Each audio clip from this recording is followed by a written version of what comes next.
So, we'll read from the Bhagavad Gita 12th chapter.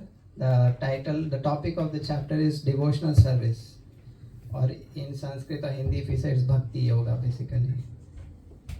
So, I'm reading the 16th verse from the 12th chapter. Anapeksha shuchirdaksha udasino gatavyata sarvarambha prati parityagi yomam bhakta same priya. Translation and purport by His Divine Grace A.C. Bhaktivedanta Swami Prabhupada Srila Prabhupada Ki Jai. Translation. My devotee who is not dependent on the ordinary course of activities, who is pure, who is pure, expert, without cares, free from all pains, and not striving for some result, is very dear to me. Purport. This is interesting because this is Krishna speaking. Which kind of devotee is very dear to me? So purport. Money may be offered to a devotee, but he should not struggle to acquire it. If automatically by the grace of the Supreme money comes to him, he is not agitated. Naturally, a devotee takes a bath at least twice in a day and rises early in the morning for devotional service. Thus, he is naturally clean both inwardly and outwardly. A devotee is always expert because he fully knows the essence of all the activities of life and is convinced of the authoritative scriptures. A devotee never takes the part of a particular party, therefore he is carefree. He is never pained because he is free from all designations. He knows that his body is a designation, so if there are some bodily pains, he is free. The pure devotee does not endeavor for anything which is against the principles of devotional service. For example, constructing a big building requires great energy, and a devotee does not take to such business if it does not benefit him by advancing his devotional service. He may construct a temple for the Lord, and for that he may take all kinds of anxiety, but he does not construct a big house for his personal relations. Okay, so this needs a bit understanding how to apply this in our life. So we'll begin with some short prayers. Om Ajnanatimirandhasya Jnananjana Shalakaya Chakshurunmilitam Yena Tasmai Shri Gurave Namaha.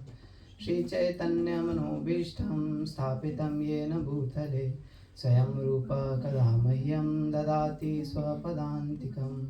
Namo Vishnupadaya Krishna Presthaya Bhutale Srimate Bhaktivedanta Swaminiti Namine. Namaste Saraswate Deve Gauravani Pracharine Nirvishesha Shunyavadi Paschatya Deshatarine. Jai Shri Krishna Chaitanya Prabhu Nityananda Shri Advaita Gadadhara Shivasadi Gaura Bhakta Vrinda. Hare Krishna Krishna Krishna Hare Hare Hare Rama Rama Rama Hare Hare. Mukham karoti vachalam pangum langayate girim yat kapatam vande Shri Guru Dinatarinam. Vanchakalpatarubhyasya kripa sindhubhya eva cha patitanam pavanebhyo vaishnavebhyo namo namah.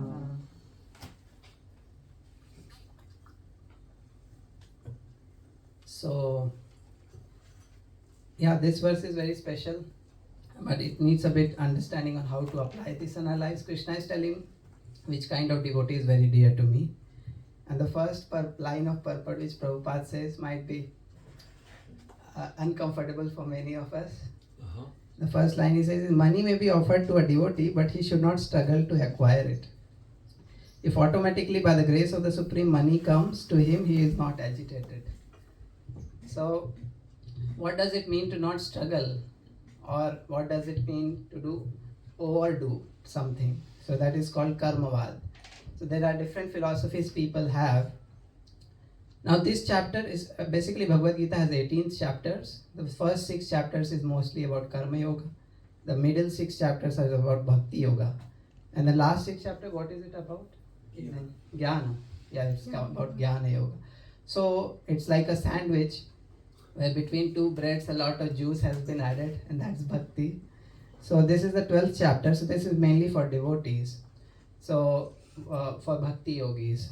And here, some people have the philosophy in life which is called Karmavad, which means that simply by hard work everything can be achieved.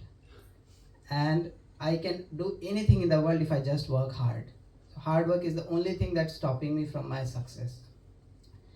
And this is one extreme, and then there's the other extreme, which is Devavad, which is it's all destiny, it's all pre-planned, nothing is in my hands. My astrology, my planets are controlling me, some higher powers are controlling me, and there's nothing I can do. Whatever is supposed to happen will happen in my life. But what is being spoken of here is a balance of the two, which is what Prabhupada said, do your best and leave the rest to Krishna. Which means a devotee is not lazy, but he is not crazy as well. Which means he is not just running after, passionately, just working without any vision and without taking out any time for spiritual life. So that's the parameter when we understand we are overdoing something. Why do we have no time for spiritual life? What could be the reason? We should have some discussion maybe. Anyone has any ideas? Yes, bro. No time.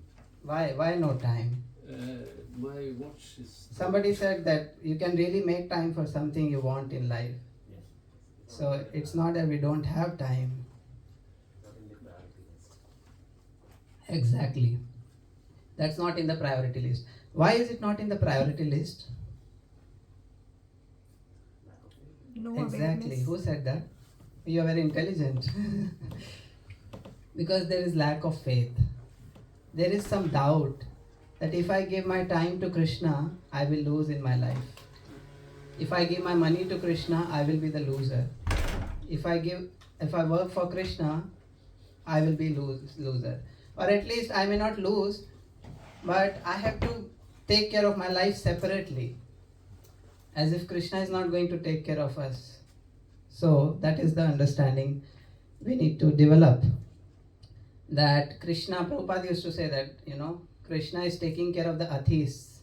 Krishna is taking care of the animals who are not practicing bhakti. Like they are just, and an elephant eats so much. And Krishna is taking care of them.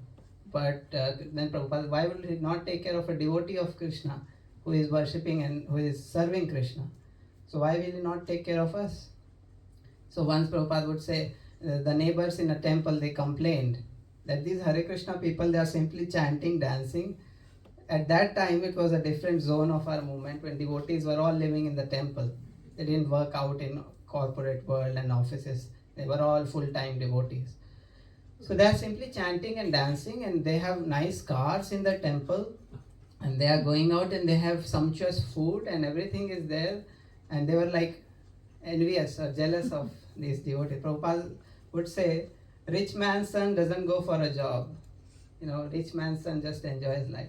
So Prabhupada would say, we are Krishna's sons, so we don't. Of course, that's his level of faith. Most of the devotees realized later on that we are not on that level of faith as Prabhupada. If we have that level of faith, Krishna will take care even if we don't go for a job.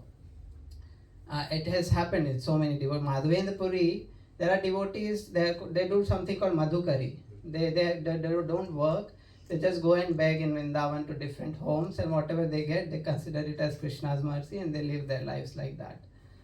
But there are some devotees who have even higher level of faith than that, and they don't even do Madhukari.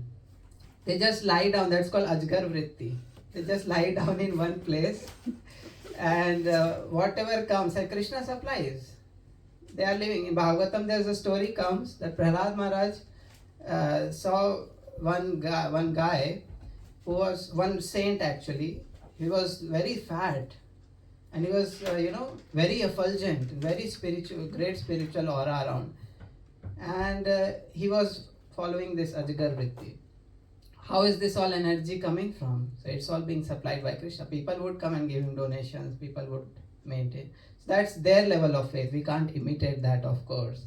But at least it's like, going to gym. So how do we build muscles? By lifting weights. Now if we think that I don't have the power to lift 20 kg of weight, that's fine, but we should start lifting 2 kg at least. When we start lifting 2 kg, after a week we can lift 4 kgs, 6 kgs, 8 kgs, 10 kgs. So investing faith in Krishna is like that. At least we should start with little bit in our life. At least take out some time in our daily schedule to chant Hare Krishna, or some time to do some service for Krishna, and see whether, how is it working out. And also when we read the scriptures, we start developing more faith in the process and in Krishna. So there are so many pastimes which come, but a devotee's attitude, we see this Sudama, who was a friend of Krishna in the childhood, and he was very poor. I mean, they studied together in the Gurukul, and when they grew up, Sudama was a Brahman and Krishna became a Kshatriya king. So Krishna became the king of Dwarka, and he has thousands of palaces, such richness we can't even imagine. The description comes in Srimad Bhagavatam. And Sudama was a poor Brahman. He didn't even have enough food to eat, and he had shattered clothes and everything. But he was a devotee of Krishna. But Sudama was satisfied with what he had in his life. Like a devotee is not. The more deeper one is in devotion, the more one can be satisfied with little things in life. So Sudama was just satisfied that, whatever he was living, but his wife would say to him that, you are the friend of Krishna, you are the childhood friend of Krishna. You should just go to Krishna and ask for some help. He will be so happy to help you. But Sudama would say that's not what I want to do. I'm not a friend of Krishna to seek some favor from Krishna. I'm just a friend. I just love him. But his wife would say, now the wife would say for her husband's welfare, when she would see the husband so thin and emaciated and struggling in life, she would feel sad. So on his wife's insisting, he went to all the way walking to Dwarka. And while he was going, he said to his wife that we should take some gift for Krishna. Whenever you visit a person, you bring some gifts. When people visit temple, people also bring some fruits or flowers or something, some gift. So his wife gave some chipped rice, which is considered poor man's food, not even properly cooked. Some chipped rice he carried. And when he reached Dwarka, he was amazed to see the opulence of Dwarka. So Dwarka, Krishna had 16,108 wives, and for each wife he had a huge palace. And the palaces were made of marbles and gold and silver and diamonds and emeralds and rubies. This is what the walls and everything was made of. There was such opulence in Dwarka. Sudama felt, where have I come? Will Krishna even remember me? Who am I? And finally he reached the gatekeepers. The gatekeeper said, we can't allow you to go. He said, okay, just tell Krishna that his friend Sudama has come, childhood friend Sudama. And he was like cross fingers whether Krishna remembers me or not. And when the gatekeeper went and told Krishna that there is a Brahman who has come, he says that he's your childhood friend, his name is Sudama. And as soon as Krishna heard the word Sudama, he just jumped up, started running, not only walking, started running. And when he saw Sudama, he just went and hugged Sudama tightly and started crying. That I was missing you for all these years. Where were you? So usually when a person is very rich, doesn't want to be associated with a very poor person or a very bad looking person. You see, many times people don't want to if people have come from very rural parts of India, their parents might look very old and thin and emaciated and not so good. And they don't want to put social media pictures with their parents because they feel embarrassed to do that. For parents, this was some remote friend from childhood. Krishna just hugged him. And Krishna brought him inside and made him sit on a throne, his own throne. and started washing his feet. Now, that's the Vedic culture that if a Brahman comes to the home, even Kshatriya bows down and washes the feet of the Brahman. So that was the etiquette Krishna was following. Plus, he was his close friend. So Krishna started washing the feet. All the queens are amazed. Who is this person? Krishna is washing the feet of this person. So Rukmini started fanning him. Rukmini is said to be the incarnation of Lakshmi. She is Lakshmi Devi who gives wealth to the whole world, and she is fanning a poor Brahman Sudama.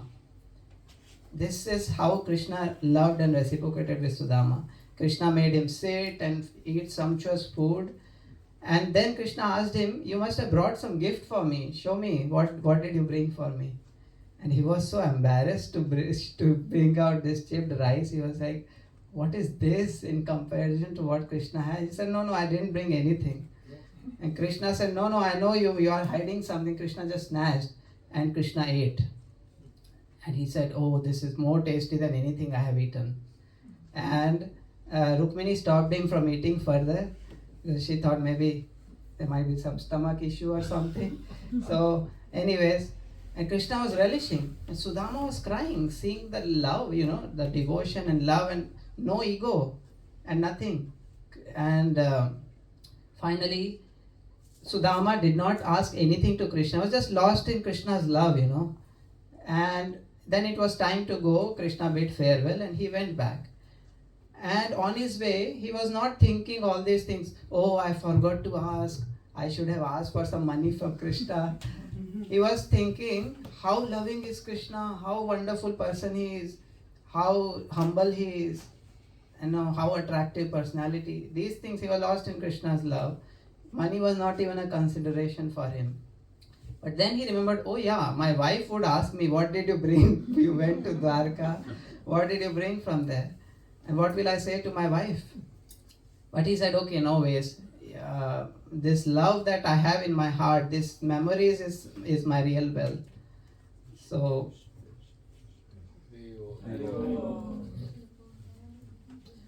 this love these memories I'll just keep remembering for the rest of my life. And finally, when he reaches his home, he doesn't recognize the place.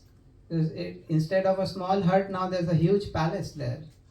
And instead of his wife coming in shattered, broken, all these bad clothes, dirty clothes, she's coming in a queen's clothes.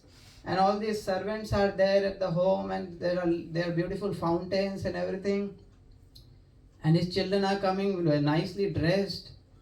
And he just doesn't understand what happened. And finally, they understood that Krishna just gave him whatever was needed without even asking. So that is a devotee's attitude in life. That Krishna is my real well-wishing friend. He will give me whatever I need in my life. All that devotee cares about is serving Krishna nicely. Now, in my circumstance, how I can serve Krishna to the best of my capacity. And then Krishna provides. Krishna does not say that, just become lazy and then I will provide everything to you. Krishna wants us to do our duties, take care of responsibilities, do the hard work. But Krishna will then take care of the rest. So Krishna, the Bhagavad Gita was spoken to Arjun. He was not a monk or a sannyasi or something. He was a warrior on the battlefield. And he had wife, he had children, he had a kingdom to fight for. He had such responsibilities. He was a talented person, super talented in archery and everything. And Krishna spoke to him, and Krishna said, actually, inaction is sinful. To not do your duty is also sinful. But Arjun was not overly anxious to do his duty so much that he forgets Krishna. It's just nothing to do with Krishna, only my duty. That is karmavad. So once Arjun, in this verse, Krishna says a devotee who is carefree. Carefree doesn't mean careless.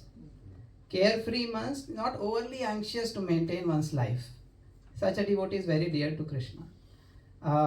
So Arjun, when once Arjun declared that tomorrow I will kill Jayadratha in the war of Kurukshetra, this war was going on, and Jayadratha was a particular person in the Kaurava side. He said, tomorrow I'll kill Jayadratha by the sunset, And if I don't kill, I will kill myself, I will commit suicide by entering into fire. Now in those days, there was great importance of keeping your words. If you have said something, you have to do it at any cost. So we can understand this by Lord Ram took 14 words of Vanavas just to keep the word of his father. So that was the importance of the words in those days. So anyways, that day everybody knew that today if we want to kill Arjun, we just have to hide Jayadratha. Somehow or other protect Jayadratha till the end of the day. If he is protected, Arjun is eliminated. So Jayadratha was so nicely hidden that nobody could find him for the whole day. So Arjun just couldn't find Jayadratha, and it was almost the sunset coming. First of all, when Arjun made this announcement, after making this announcement, Arjun went to sleep. Arjun went to deep sleep, and Krishna couldn't sleep. Okay, lot of attention on prasadam. Okay, so Arjun just declared and went to sleep. And Krishna was not sleeping. Krishna was worried how to save Arjun now. He has given such a promise, tomorrow they are going to do all kinds of things to hide Jayadratha. And this is something that actually manifested. The next day, the whole day passed and Jayadratha was not found. And Krishna did a trick. So, Krishna released his Sudarshan Chakra, his divine disc, and just covered the sun. And everybody thought that the sun has set. Krishna can do that, of course. So everybody thought that the sun has set, and Jayadratha became super ecstatic. And Jayadratha jumped out and came out and said, "Wow, wonderful, now Arjun, you couldn't keep your word, now it's time for you to die. Just lit up the fire, Arjun should enter the fire now." And just when Jayadratha came out, Krishna removed his Sudarshan Chakra, and everybody realized it's still not evening. And Jayadratha became the most amazed by this, scared, and immediately Arjun fired his arrow and killed Jayadratha. So this is how Krishna goes out of his way to help his devotees, to save his devotees, to take care of his devotees. So devotee does not overly worry. Arjun was not like overly worried to save himself. But he did his duty. It was not that he was just sleeping in the daytime also, not fighting, and then Arjun, Krishna would come and save him. He was fighting. He tried his best. And then Krishna saved him. Similarly, we see this pastime comes in Srimad Bhagavatam or Bhagavad Puran of Bali Maharaj. So Bali Maharaj was the king of the demons, but he was the grandson of Prahlad Maharaj. So he was a devotee actually, but born in the family of demons. So somehow Bali Maharaj became very powerful, and he became more powerful than the demigods. And he had defeated Indra and all these demigods, and his army had overtaken the heavenly planets. And then the mother of the demigods was Aditi. She became very morose that my sons have lost their kingdom now. So she did a great austerity for Lord Vishnu, that's called Payovrat sacrifice. And by that, Lord Vishnu became pleased and he appeared in front of Aditi. And she asked a boon that you should incarnate as my son to save my other sons. And Lord Vishnu said, okay, I will do that. So then Lord Vishnu incarnated as a small dwarf child. And this child was very beautiful, a Brahman child, very beautiful, attractive personality with great glow of brahmacharya and everything. And then this child, who is known as Vaman Dev actually, he came to Bali Maharaj. Bali Maharaj was known to be charitable. He would give anything in charity, especially to Brahmanas. So he came to Bali Maharaj and he asked that, Bali Maharaj said, "Oh Brahman, you have come. I want to give you something. Please ask whatever you want. I am the king of the whole world now. Whatever you ask, I can give you. I can give you an island. I can give you a whole country. Or I can give you cows. Or I can give you money. Whatever you want, I can give you." And Vaman Dev said that, a person who is not satisfied with what he has will not be satisfied with whatever he gets further in life. So I am satisfied with whatever I have. I just need 3 steps of land. So he started laughing. He said, your height is so short, and then you want only 3 steps of land, and you are asking the king of the world for just 3 steps of land. Please ask something more. And he said, Vaman, they said, no, if you can just give me this, that's sufficient. And Bali Maharaj, okay, agreed, because he was charitable. He said, yeah, please take whatever 3 steps you want. And then Vaman Dev started becoming big in size, started becoming bigger and bigger and bigger, started becoming so big that with 1 step he could cover the whole of the lower planetary systems. And he became so huge in size, almost comparable to the size of the universe, that with the 2nd step he could cover all the upper planetary systems. And the universe in the Vedas is described in the shape of in a egg-shaped shape. And there's a shell of the universe made of several layers of elements. So when he took his 2nd step, he rose it up, and there was a crack on the shell of the universe. And it is described as multiverse, multiple universes, floating around in a liquid called Viraja river. So the water from the Viraja river entered from that crack and came inside the universe, washing the feet of Vamandev. And that water, which is Charnamrita of Vamandev, was now called Ganga. So that's the river Ganga, origin of Ganga actually. Even before, we only know when Brahmaji brought Ganga to earth. But Ganga originally is the Charnamrita of Vamandev. So anyways, with 2 steps, Vamandev covered the whole creation. And he said, whatever you own, I have already taken it. Now tell me, where do I keep the 3rd step? You couldn't keep your promise. You had said, I'll give you 3 steps. You only gave me 2. Where do I keep the 3rd step? And Bali Maharaj said, you see, I have given you everything I had except myself. So my ego, my body, my mind, I just surrender everything to you. Just take it and just step on me. And Vamandev was so pleased by his surrender, and he stepped on him, Bali Maharaj. And all this while, Shukracharya, before Bali Maharaj gave this commitment to Vamandev to give him 3 steps of land, his guru Shukracharya was a demoniac guru. There are also genuine and not so genuine gurus. So Shukracharya said, you don't understand, this boy is not a normal boy, he is Vishnu. He has come to trick you. He will take away everything from you. Don't give to him. And Bali Maharaj said, a guru's purpose is to bring you closer to Vishnu or Krishna. And you are asking me to not surrender to Vishnu, which means you are not a real guru, so therefore I reject you. So he rejected his guru, which is very exceptional thing. And finally, Bali Maharaj lost actually his guru, whatever he was saying that came out to be true. He lost everything. Vamandev took away all his wealth, all his kingdom, all his body, mind, everything is taken away. Now, but this is only a test actually. In giving to Krishna, we never stand to lose anything. By surrendering to Krishna, we never stand to lose anything. So, afterwards, Lord Vamandev gave him a benediction that I will give you a separate planet to rule, and Bali Maharaj became the king of that planet. And in the future, you will become the next Indra. So Indra is not a person; it's a position. So the people keep changing. So currently there is one Indra, and the next Indra will be Bali Maharaj, who will be the king of the demigods. And Lord Vamandev became the gatekeeper of Bali Maharaj in that planet where he is residing now. So Krishna or Lord Vishnu himself is now acting as the gatekeeper of Bali Maharaj. So he was tested, his surrender was tested. At one time it seemed that he lost everything, but he didn't lose anything. He gained much more than that.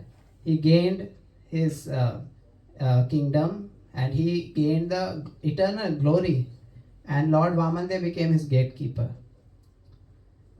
So this is how a devotee's faith might be tested, but that doesn't mean that the devotee just give up Krishna and give up bhakti and just go away there. It's not working anymore, I thought I'll become very comfortable in life by chanting Hare Krishna, and now problems are coming in my life, so just give it up and go away.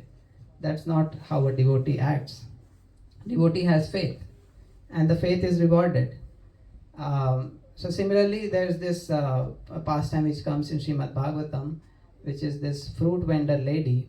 There was a fruit vendor lady. She was selling fruits in Vrindavan, and she was just crying, going around streets and crying out, "Anyone wants fruits? Anyone wants fruits?" That's how people even today sell in India. Uh, and the child Krishna became very excited that I want fruits, and he started running. Krishna was a small child at that time. Started running, and she became so charmed seeing this young beautiful boy, like so cute, so beautiful. So she just was charmed.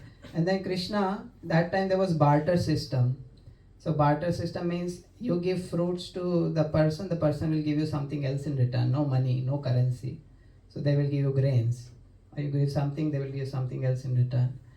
So she said, what do you have to give me in return? So Krishna ran inside the house and filled his handful of grains and started running outside. And he's such a small boy, so he could hardly grab anything. And on his way, he dropped most of it. When he came to this lady, there were hardly 4 or 5 grains left in his hands. And very, very innocently, he gave the grains to the lady. And she was so charmed by this innocence and this sweetness of Krishna. She just started giving him all the fruits. Just giving fruits, just looking at his face, beautiful face, and just started giving him fruits.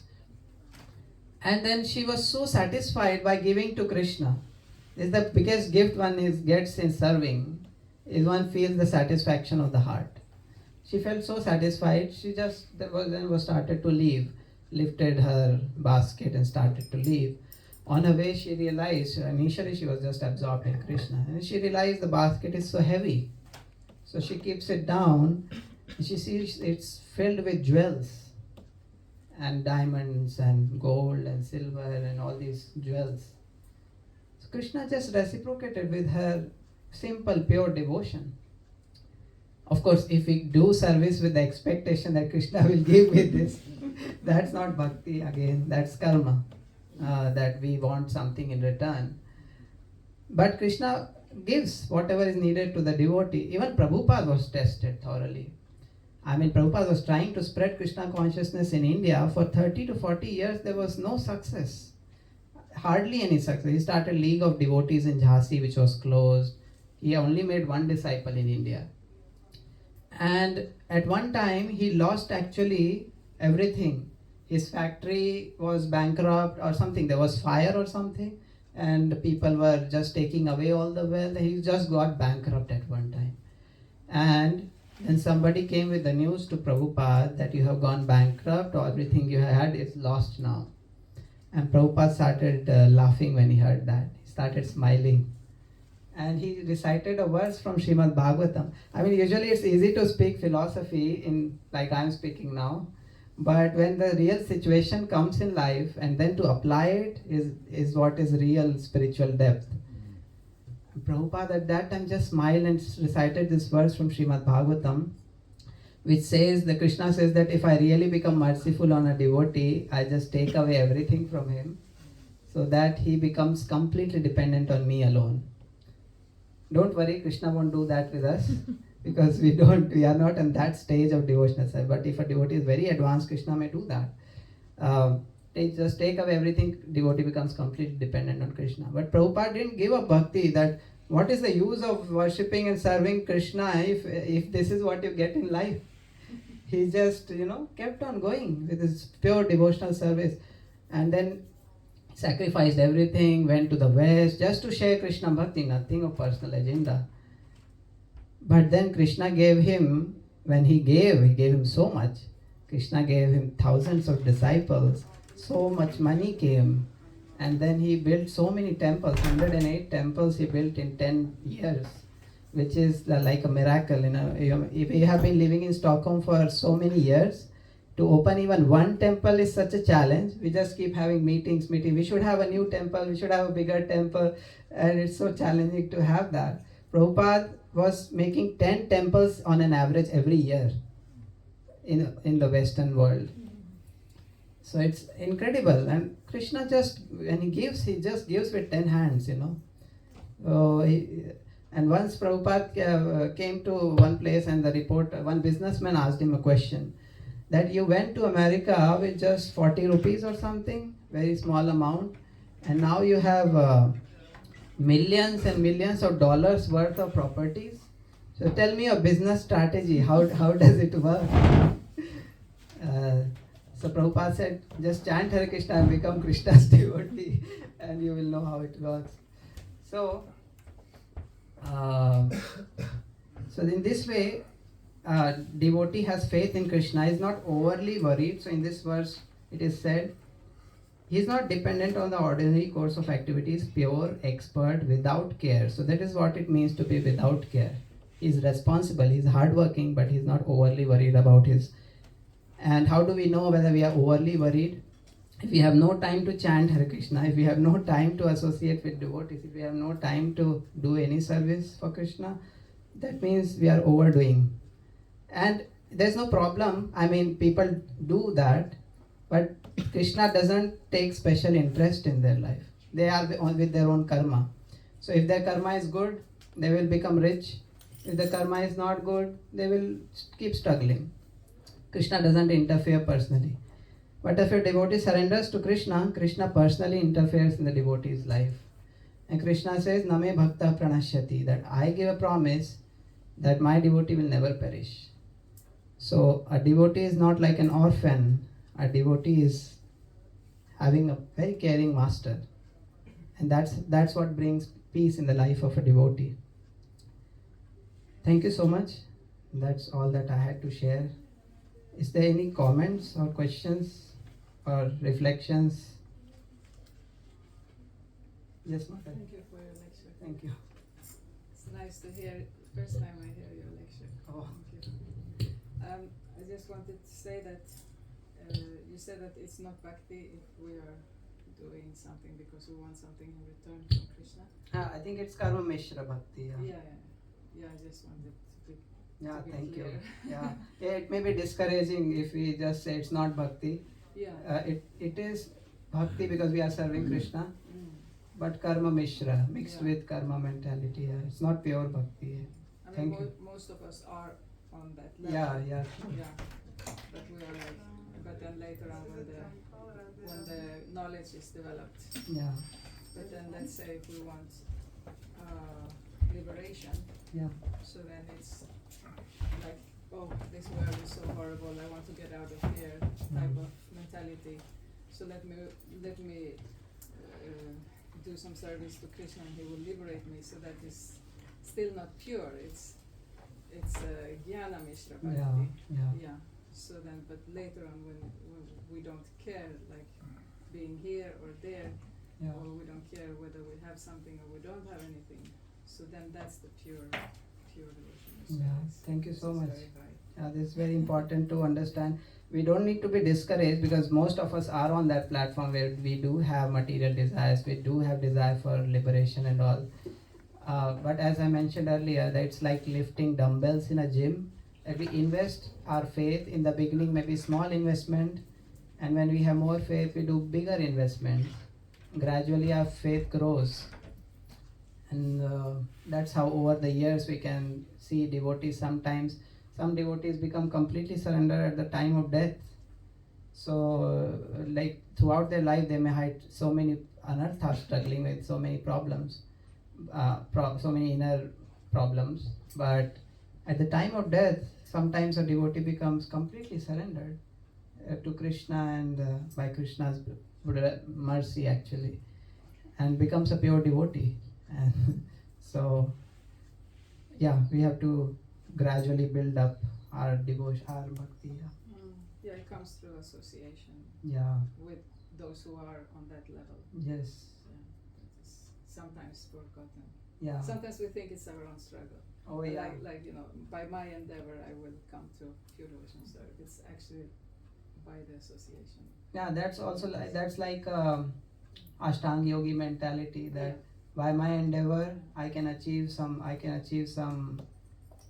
higher powers or something. But bhakti is more about blessings and mercy and association of devotees. True. Yes, Halima.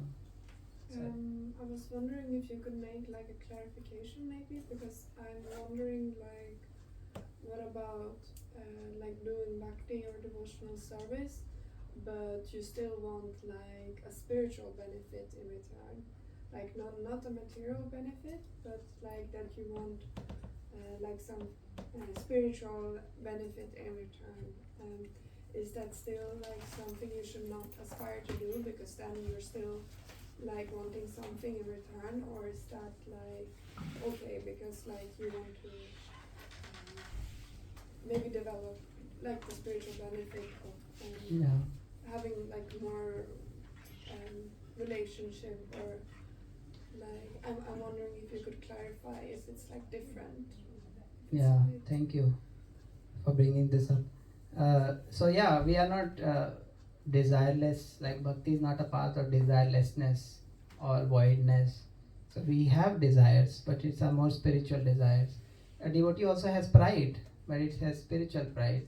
Instead of being proud of my own grandfather, my own upbringing, my own wealth, we are proud of Prabhupada. We are proud of our acharyas. We are proud of, like a materialistic person may say with pride, I'm working in Google, I'm the employee of Microsoft. But a devotee is proud, I'm a devotee of Krishna. Such a great man, such a great person. So, the greatest actually. So, we have desires also. Like Prabhupada was so ambitious. I mean, no one can be as ambitious as Prabhupada. He was like, Prabhupada said, I only have one problem, I don't think small. I only think big. So, he wanted, there was once in a newspaper, there was a picture of some Swami, I don't know, somebody, there was a lot of money kept in front of that person, and he was saying no. And Prabhupada said, just take a picture of mine with all the money in front of me, and I'm embracing the money. Because he knows I'm going to use it for Krishna's service. So, as far as there's nothing wrong in having spiritual I mean, that's what we are aiming at actually. A devotee is ambitious. A devotee is having lot of desires. Devotees desire to... Sometimes a devotee may even desire for personal fame to serve Krishna. But one has to be very careful how much of that desire is for Krishna and how much that is for my own gratification. And I think association of devotees helps in that. Just a minute. Because in devotees association we come to know. Devotees sometimes indicate to us and we are purified, and we will know that okay, now I am doing it for my own self, let me focus more on Krishna. So it's when a flight goes from one source to destination, it's not like a straight path. It's always like this, and the pilots have to bring it back to track. So a devotee's journey may also be like that. Devotee realizes in the association of devotees, oh, I'm going off track, I'm becoming Karma Mishra, I'm becoming Jnana Mishra, I'm becoming Yoga Mishra. Okay, let me do purer devotion. And that's how we stay on track as association of devotees. Yeah, you said something. Yes, like my question is more that like we have these desires and we want them fulfilled, but it's more like in the mood of like mercy from Radha and Krishna, but it's not that we expect them to give us these spiritual benefits, right? Yeah. Also, I think Rupa Goswami says this about pure devotion, Anya Bilashita Shunyam, which means the tendency to have material desires. He doesn't say Anya Bilasha Shunyam, which means there can be some desires for one's own maintenance. For example, a devotee may need a life partner, or a devotee may have some needs in life to be peaceful in mind, to operate in this world. There's a beautiful prayer of Shachinandan Maharaj. He says, I don't know the exact prayer, but I'm paraphrasing, that Krishna, please keep me in such a situation that I can operate peacefully in this world and advance in your devotion. So if we have too many problems in life, we don't have any job, we don't have that level of faith, and we'll have no peace of mind to practice Krishna consciousness. So devotee can have and can be very grateful if Krishna gives these things in life. It's Krishna's mercy, and that helps us to practice bhakti. So I was actually, when my paper got published, I was crying out of gratitude for Krishna. It's not that I didn't want that to happen, but I was just grateful that Krishna, this is helping me serve you even more. So we can have that. It's not, and we need to know we are not on the level of Prabhupada or somebody like very elevated soul. At least I am not there. So we can accept. Yes, Prabhu. Yeah, for that, Mataji's good question and your nice reply. There is still one more point that we are too small to sometimes analyze it on the proper balance. So therefore, we need always the spiritual guidance. Yeah. Siksha and Diksha Guru is well rejected in the Western world due to the thing of me and Jesus alone. But actually, we are not powerful enough in intelligent way to analyze sometimes, is it for my own, is it now for Krishna, is it balanced? So therefore the desires are supposed to be transformed via the spiritual master. So all the important desires, better not to speculate them and think, is it like, it may come from somebody else's life completely properly, but not for us. Yeah. So therefore, the consideration of our occupational, our qualities are spiritual master's main duty. Yeah. So he will see whether it's in our reachable thing also. It's like, is it realistic for us? Yeah. It may be very realistic for Prabhupada and completely unrealistic for us. Yeah. Sure, thank you. That's very important. Guidance is a golden word in bhakti because at every step we need that. And then we will know whether it's okay to cultivate this desire, whether it will help me in my devotion or whether it's an obstacle.